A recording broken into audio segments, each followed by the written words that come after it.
ভারত শাসিত কাশ্মীরের সোনমার্গে নতুন করে তুষারপাত শুরু হয়েছে। বরফে ঢাকা পাহাড়ি শহরটিতে পর্যটকদের ভিড় দেখা গেছে। দীর্ঘ প্রতীক্ষিত এই তুষারপাত পর্যটকদের মনে বইয়ে দিয়েছে আনন্দের জোয়ার।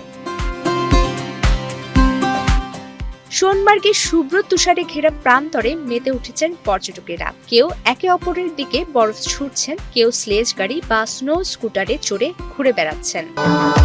ভবিষ্যৎ হোক নিরাপদ, বিনিয়োগ হোক বিশ্বস্ত, আর আমার পছন্দ সল্ট বে। ওয়েলকাম টু সল্ট বে। আবার অনেককে দেখা গেছে বরফ দিয়ে তুষার মানব বা স্নোম্যান বানাতে।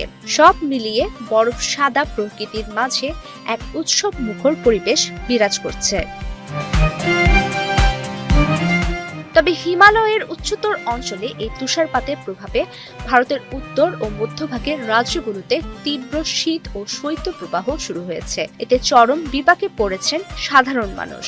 রোববার সকাল থেকে ঘন কুয়াশায় ঢাকা ছিল এসব অঞ্চলের জনপদ। ঘন কুয়াশার কারণে সড়কপথে যানবাহন চলাচল ধীর হয়ে পড়েছে এবং অনেক ট্রেন নির্ধারিত সময়ের চেয়ে দেরিতে চলছে।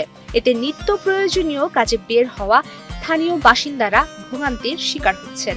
এর আগে চলতি সপ্তাহের শুরুতে ভারতের আবহাওয়া অধিদপ্তর জানিয়েছিল এই বছর দেশের স্বাভাবিকের চেয়ে বেশি দিন শৈত্যপ্রবাহ বজায় থাকতে পারে। বিশেষ করে মধ্য ও পূর্ব ভারতে শীতের তীব্রতা বেশি হওয়ার সম্ভাবনা রয়েছে।